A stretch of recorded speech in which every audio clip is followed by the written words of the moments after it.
Good morning everyone. मैं विनीत आप सभी का स्वागत करता हूं आप सबके चैनल संदीप क्लासेस पर। जैसा कि आप सभी को पता है कि साइंस की सीरीज चल रही, इसमें आपका UPSI, UP constable and home guard में साइंस को लेके जो भी क्वेश्चन आने वाले हैं, अगर आप रेगुलर रहते हो तो हमारी इस सीरीज से एक भी क्वेश्चन बाहर नहीं जाएगा। आप एग्जाम जब हो, एग्जाम में बैठना तो देखना ये चीज, जो चीज अगर बट रेगुलर आपको भी रहना पड़ेगा। हम तो रेगुलर रह ही रहे हैं, तो इस वजह से आप प्रॉपर सीरीज को देखते रहिए। इसमें जो चीजें बताई जा रही हैं उसको अच्छे से नोट करते रहिए और उसको मल्टीपल टाइम पे पढ़ते भी रहिए। तो अभी एक दो दिन से कुछ तबीयत की वजह से थोड़ा विलंब हुआ, उसके लिए हम क्षमा प्रार्थी। अब इसके बाद में हम कंटिन्यू रहेंगे और आप भी कंटिन्यू रहिए, दोस्तों में भी शेयर करते रहिए इसको, ताकि हम और भी बेहतर कर पाए और हमारा जब लेक्चर आए तो आप उसको तुरंत उसका लाभ उठा पाए। तो स्टार्ट करते हैं आज की क्लास को। आज की क्लास जो है तो गति से रिलेटेड क्वेश्चन कुछ है, कुछ जो टॉपिक है वो हम डिस्कस करेंगे आपसे। बहुत ध्यान से सुनिएगा, लिखा थोड़ा बहुत हिंट के तौर पे है, आपको बताएंगे हम, वो चीज सुनिएगा कि गति किसको बोलते हैं, जी का मान कब घटता बढ़ता है, जी का मान पोल्स पे कितना होगा, विषुवत रेखा पे कितना होगा, सारी चीजें डिस्कस करेंगे। आप बिल्कुल सुनना बहुत अच्छे से है। तो स्टार्ट करते हैं आज की क्लास को। आज की क्लास जो मोशन गति से रिलेटेड है। गति तो आप जानते हो, गति मतलब कोई चीज मूव कर रही है उसको गति कहेंगे। तो गति का लेके एक एग्जांपल है, एग्जांपल के तौर पे आप देखिएगा इसको, एग्जांपल के तौर पे इसको देखिएगा। देखिए सूर्य के चारों ओर अपनी कक्षा में, अब सूर्य के चारों ओर अपनी अपनी कक्षा में, ये देखिए अपनी अपनी ये कक्षा में परिक्रमा करते हैं, जिन्हें हम ग्रह कहते हैं, जिन्हें हम ग्रह कहते हैं, जिन्हें हम क्या कहते हैं, ग्रह कहते हैं। ठीक है, ये गति से रिलेटेड इस वजह से है, ये गति से रिलेटेड है। देखो मान लो जैसे ये सूरज है, ये सूरज है आपका,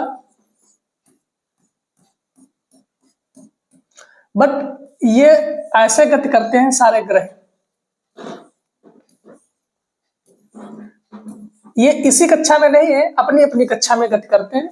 इसके सूरज के चारों ओर अपनी अपनी कक्षा में, जैसे इसका सही से फिगर बनाएंगे तो ये मान लो ये सूरज है तो ऐसे ऐसे गति करेंगे, ये ऐसे ऐसे होगा, तो ये यहाँ होगा, तो यहाँ होगा, ये यहाँ होगा, और ये यहाँ होगा, तो ये सन है आपका, ये सन है। तो अपनी अपनी कक्षा में गति करते हैं, तो ये एक तरीके की गति ही करते हैं, एक तरीके की क्या करते हैं, गति करते हैं। तो क्या कह रहा है कि उनको क्या कहेंगे, ग्रह कहेंगे। किसी ग्रह के चारों ओर परिक्रमा करते पिंडों को, किसी ग्रह के चारों ओर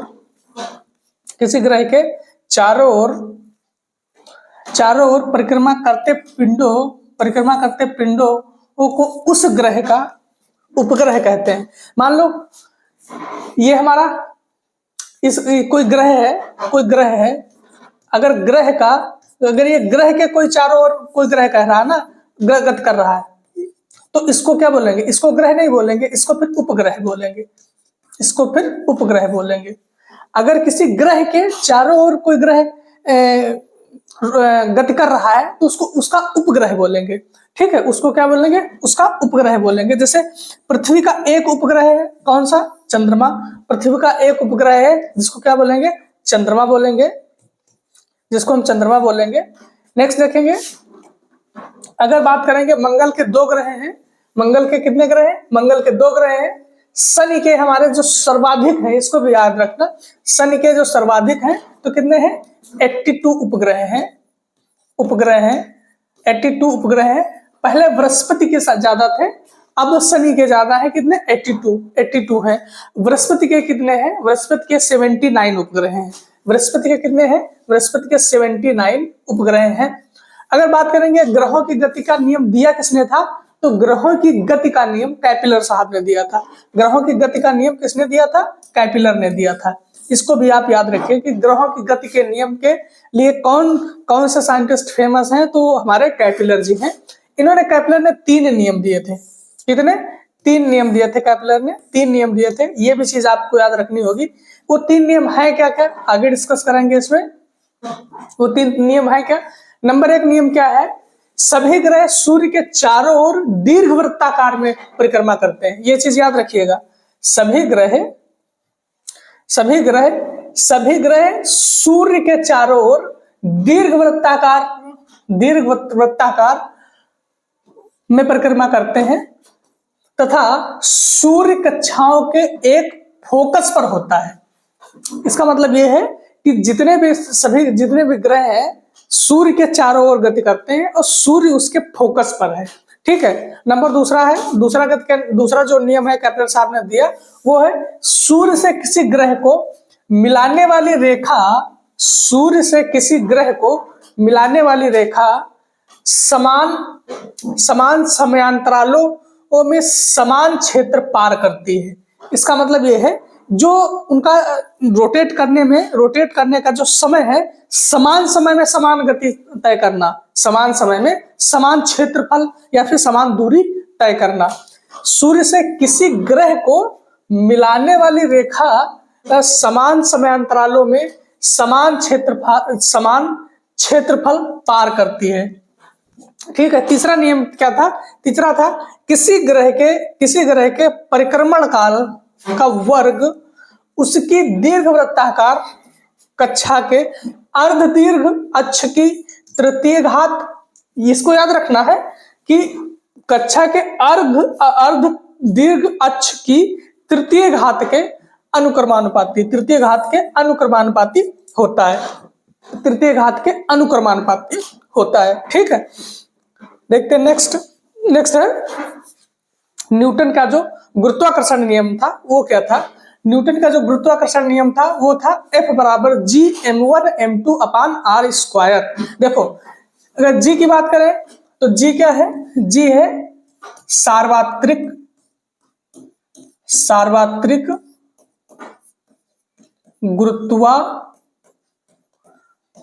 गुरुत्वाकर्षण नियतांक।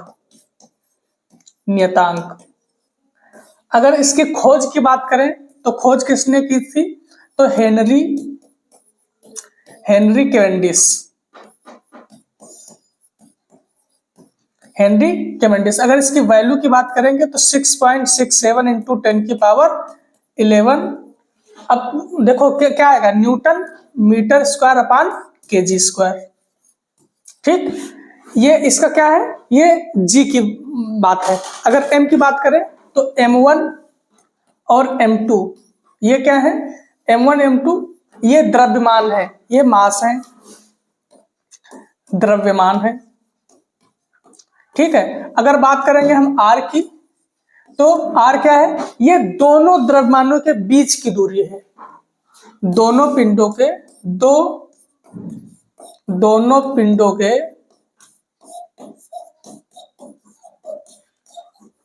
बीच की दूरी है, बीच की दूरी r। ठीक है। तो इसको जो याद रखने वाली बात है, याद क्या रखोगे? याद अगर F की बात करेंगे तो F को तो पता है ये क्या है? बल है। कौन सा? गुरुत्वीय बल। ठीक है। अब देखो इसमें याद क्या रखना है? याद जो रखने वाला है वो चीज हम हाईलाइट करेंगे, वो आपको याद रखनी है। उससे ये सब जो क्वेश्चन बनेगा तो इससे ही बनेगा। देखो कौन सा आपको ये याद रखना है। इसकी खोज किसने की थी? हेनरी कैवेंडिश ने। जी की इसकी वैल्यू कितनी है? 6.67 इंटू 10 की पावर 11। और इसकी भी खोज हेनरी कैवेंडिश ने की थी।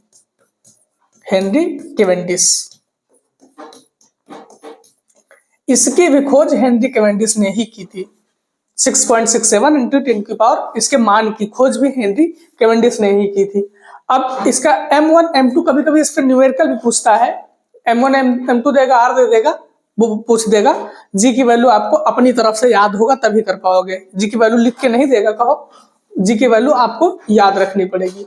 फिर देखते हैं आगे गुरुत्व एवं पृथ्वी का गुरुत्वीय त्वरण। देखो ये इसमें देखो मास, इस पे क्वेश्चन क्या आएगा? हाँ ये सब सारी जगह वैल्यूड होगा। ये वाला ऊपर वाला इसमें क्वेश्चन आता है कि खाली पृथ्वी के लिए है केवल वो चंद्रमा के लिए है? तो किसी भी उपग्रह के लिए, किसी भी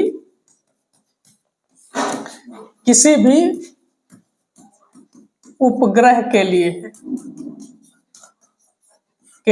है। ठीक है, अब इसकी बात करेंगे तो ये जी क्या है? जी तो गुरुत्वाकर्षण नियतांक है, जी गुरुत्वाकर्षण है, जी गुरुत्वाकर्षण है। अगर बात एम की बात करेंगे तो ये मास है, पृथ्वी का द्रव्यमान है, पृथ्वी का द्रव्यमान है। अगर बात आर की करेंगे तो पृथ्वी का रेडियस है, पृथ्वी की त्रिज्या, पृथ्वी की त्रिज्या है। ठीक है, पृथ्वी की त्रिज्या, इसमें कहीं मास नहीं है, ये उपग्रह के लिए लागू नहीं होगा नियम, उपग्रह के लिए लागू नहीं होगा। और कहीं द्रव्यमान इसमें है नहीं, कहीं पर द्रव्यमान नहीं है। तो ये पूछेगा कभी कभी कि ये फार्मूला देगा, कहेगा किस पे डिपेंड करता है, किस पे नहीं करता है, तो द्रव्यमान पे डिपेंड नहीं करता है, इस पे, इसको याद रखना। नेक्स्ट देखते हैं जी से रिलेटेड क्वेश्चन कैसे रहेंगे। अब देखो उसी का टॉपिक है जी से। अब मान लो कैसे जी से क्वेश्चन आएगा, तो जी सबसे ज्यादा कहाँ होगा? जी मतलब गुरुत्वाकर्षण। मान लो ये क्या है? ये अर्थ है, अपनी अर्थ है। अब देखो ये क्या है? ये है विषुवत रेखा, ये है विषुवत रेखा, विषुवत रेखा है। ठीक है, यहां पे क्या है? ये है आपका,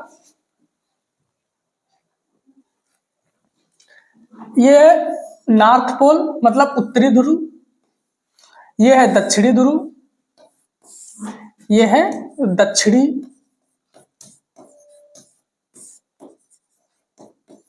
ध्रुव, ये है उत्तरी ध्रुव, उत्तरी ध्रुव। अब देखो उत्तरी ध्रुव में क्या होगा? अब जी का मान ज्यादा कहाँ होगा, कम कहाँ होगा, ये सारी चीजें अब डिस्कस करेंगे। जी का मान कहाँ ज्यादा होगा, कहाँ कम होगा। देखो अब मान लो ये हमारा क्या है? पोल है। अब ये क्या है? ये विषुवत रेखा है। विषुवत रेखा से हम ऊपर जाएंगे या फिर विषुवत रेखा से हम नीचे आए? बात समझ रहे हो? क्या होगा? यहाँ पे मिनिमम होगा मान, विषुवत, यहाँ विषुवत रेखा पर जी का मान मिनिमम होगा। अगर यहाँ, अगर हम किसी भी पोल की तरफ जाते हैं तो क्या होगा? जी का मान बढ़ेगा, बढ़ेगा। यहां भी जी का मान बढ़ेगा,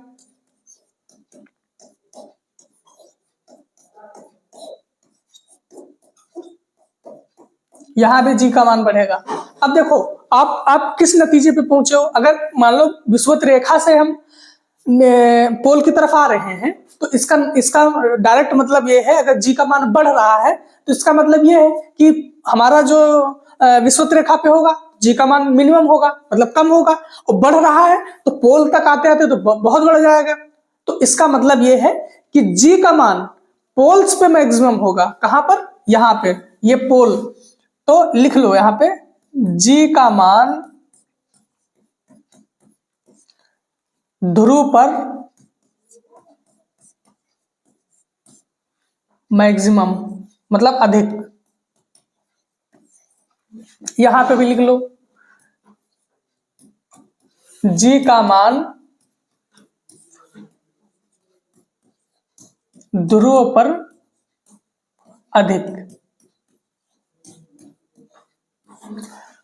अगर ध्रुव पर अधिक है तो मिनिमम कहां पर होगा? मिनिमम कहीं पर कम तो हो गया होगा।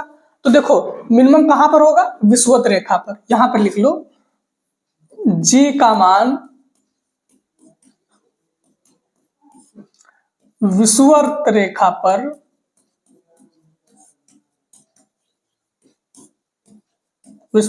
पर मिनिमम या फिर कम, कम।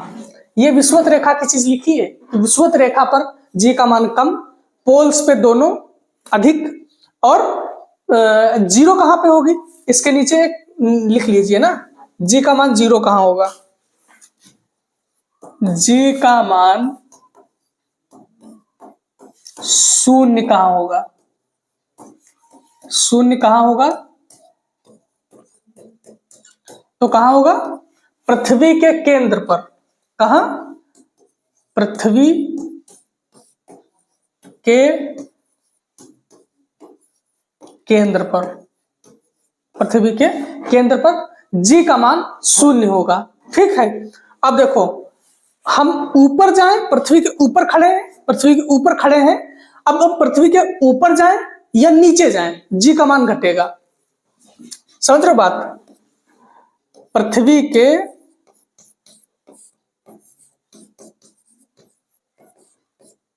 ऊपर जाएं या नीचे जाएं,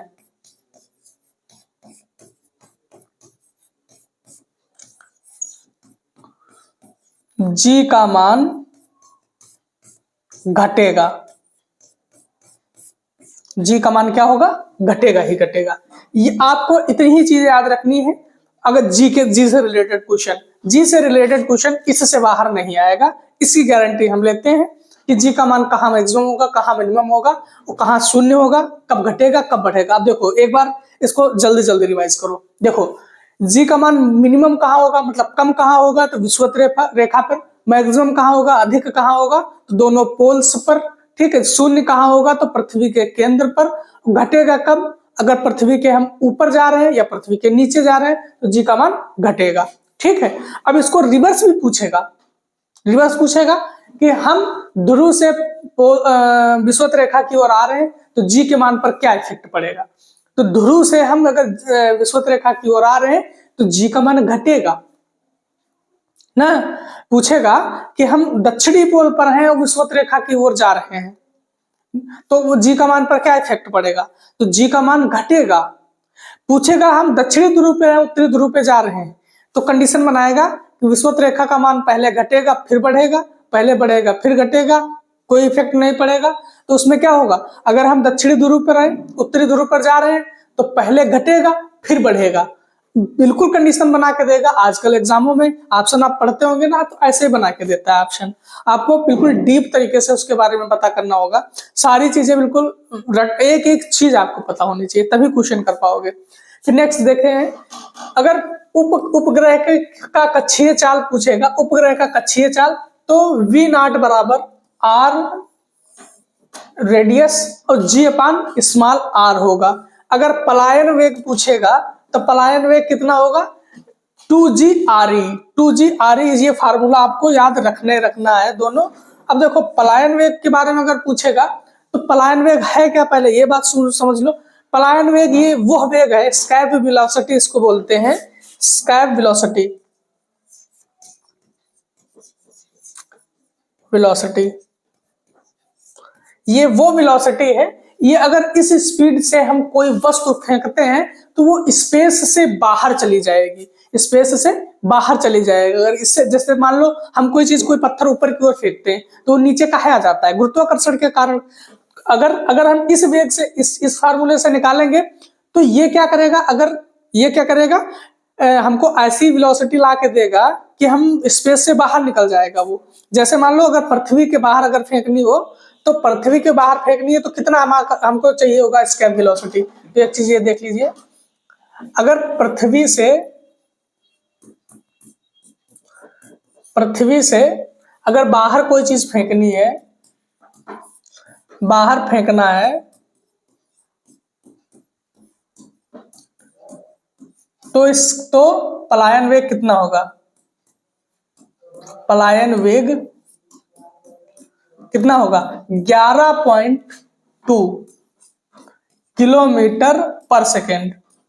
अगर हम इस स्पीड से फेंकेंगे, इस स्पीड से कोई चीज फेंकेंगे 11.2 किलोमीटर, मतलब एक सेकेंड में 11.2 किलोमीटर अगर जा रहा है, तब हम स्पेस से बाहर फेंक पाएंगे कोई चीज। मतलब हम वो वापस नहीं आएगी, फिर पृथ्वी पर लौट के नहीं आएगी। जैसे जनरली आप जिसे कोई पत्थर फेंकते हो जमीन पे आ जाता है, अगर इस स्पीड से हमने फेंक दिया, इस स्पीड से फेंक दिया तो स्पेस के बाहर चला जाएगा। जैसे मान लो चंद्रमा पर कुछ लोग जाते हैं या फिर अदर प्लेनेट्स पे जाते हैं, तो हाँ वो उनकी जो जिस यंत्र से जाते हैं वो लोग, उनकी स्पीड इससे अधिक रखी जाती है, इससे अधिक रखी जाती है ताकि वो स्पेस से बाहर क्रॉस हो पाए। ठीक है, तो अगर पृथ्वी का पलायन वेग पूछेगा पृथ्वी का तो 11.2 किलोमीटर पर सेकेंड। अगर चंद्रमा का पूछेगा चंद्रमा का पलायन वेग, चंद्रमा का पलायन वेग अगर पूछेगा तो कितना होगा 2.43 किलोमीटर पर सेकेंड। देखो इसका पलायन वेग ही इतना कम है, इसका चंद्रमा का पलायन वेग इतना कम है ही, इसी वजह से क्या होता है वहां की जो गैसें होती हैं पलायन कर जाती हैं, इसी वजह से वहां सडन ठंडी सडन गर्मी होती है, क्योंकि वहां का जो पलायन वेग है बहुत कम है। देखो 2.43। अगर पूछे यहाँ सन का पलायन वेग, सूरज का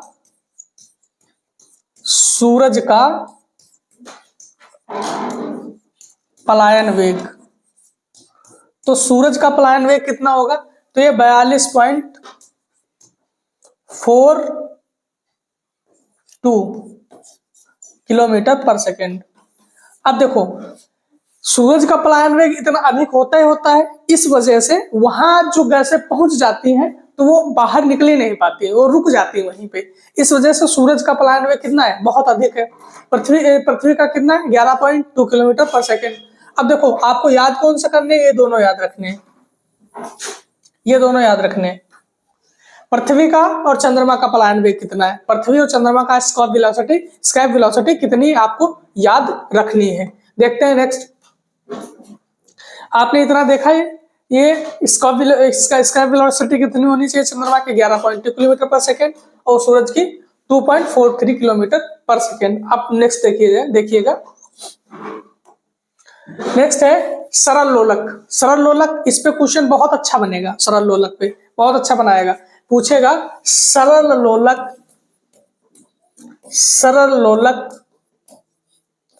द्रव्यमान पर डिपेंड करता है, द्रव्यमान पर डिपेंड करता है।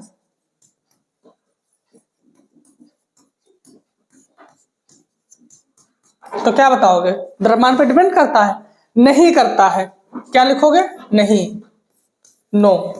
क्यों, देखो यहाँ पे कहीं पर द्रव्यमान है ही नहीं, कहीं पर द्रव्यमान है ही नहीं, एम है ही नहीं, तो द्रव्यमान पर डिपेंड नहीं करेगा। दूसरा क्वेश्चन इस पे क्या पूछेगा, इस पे दूसरा क्वेश्चन पूछेगा अगर कोई लड़की झूले पर झूल रही है, अगर वो झूला झूलते झूलते खड़ी हो जाती है तो उसके आवर्तकाल पे क्या इफेक्ट पड़ेगा। झूले पर बैठी लड़की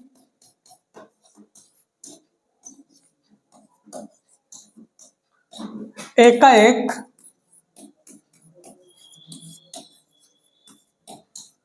खड़ी हो जाती है तो आवर्तकाल पर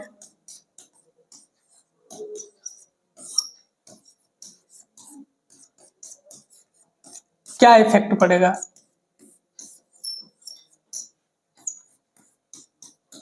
क्या इफेक्ट पड़ेगा, अब देखो क्या इफेक्ट पड़ेगा, आप ही सोच के बताओ क्या इफेक्ट पड़ेगा। अब देखो खड़ी हो जाएगी एकाएक, अब खड़ी हो जाएगी तो लंबाई कम हो जाएगी। मान लो पहले ये आवर्तकाल था हमारा, ये आवर्तकाल था, ये लंबाई एल थी हमारी, ये एल थी लंबाई, ठीक, यहां से यहां तक, ये यहां से यहां तक एल है लंबाई। अब मान लो लड़की पहले बैठी थी, अब वो एकाएक खड़ी हो गई है, तो खड़ी अगर लड़की हो जाएगी तो ये आवर्तकाल ये कम नहीं हो जाएगा, ये एल कम नहीं हो जाएगा, ये खड़ी जहां यहां तक थी अब यहां ऐसे ही जाना पड़ेगा उसको, तो ये एल कम हो गया ना, ये एल कम हो गया ना, एल कम हो जाएगा। तो एल अगर कम हो गया, देखो यहाँ पे अगर एल कम हो जाएगा तो आवर्तकाल क्या हो जाएगा, कम हो जाएगा, सिंपल सी बात है। अगर एल कम हो गया आवर्तकाल कम हो जाएगा, तो इसमें क्या लिखोगे, इसमें लिखोगे आवर्तकाल कम हो जाएगा, आवर्तकाल घटेगा या फिर घट जाएगा, ठीक है। इस पे और क्वेश्चन एक क्वेश्चन और बढ़ेगा कि गर्मियों और सर्दियों को लेकर घड़ी सुस्त कब हो जाती है, घड़ी फास्ट कब हो जाती है। तो देखो घड़ी सुस्त कब हो जाती है, घड़ी फास्ट कब हो जाती है। तो देखो सर्दियों में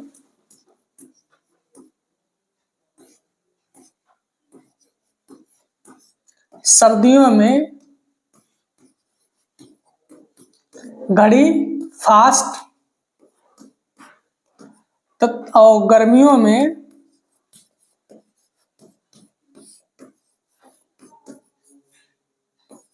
घड़ी स्लो या सुस्त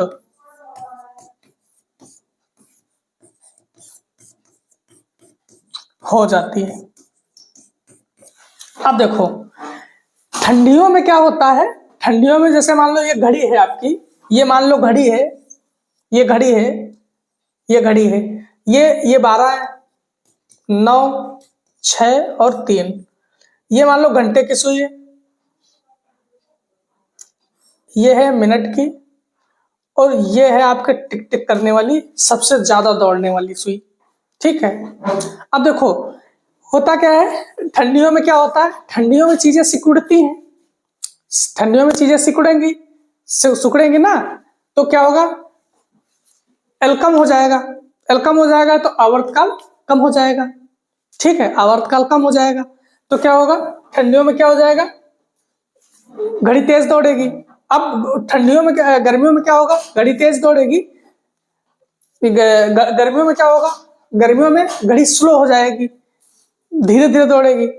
ठीक है, तो इस वजह से आपको ये याद रखना है, सर्दियों में घड़ी फास्ट चलेगी और गर्मियों में सुस्त हो जाती है घड़ी। ठीक है, आपको ये रिलेशन भी याद रखना है, ये रिलेशन भी याद रखना है, T बराबर 2π√L/G। ठीक है, देखते हैं नेक्स्ट। आज के लिए इतने रखते हैं, अब कल का टॉपिक नेक्स्ट टॉपिक, इस पे नेक्स्ट टॉपिक जो बचा हुआ है वो कल देखेंगे। और आपको अगर क्लास अच्छी लग रही तो दोस्तों में जरूर शेयर करिएगा और कमेंट में बताते रहिएगा अगर कोई कमी रह जा रही है, और नेक्स्ट क्लास आपकी कल होगी। Thank you.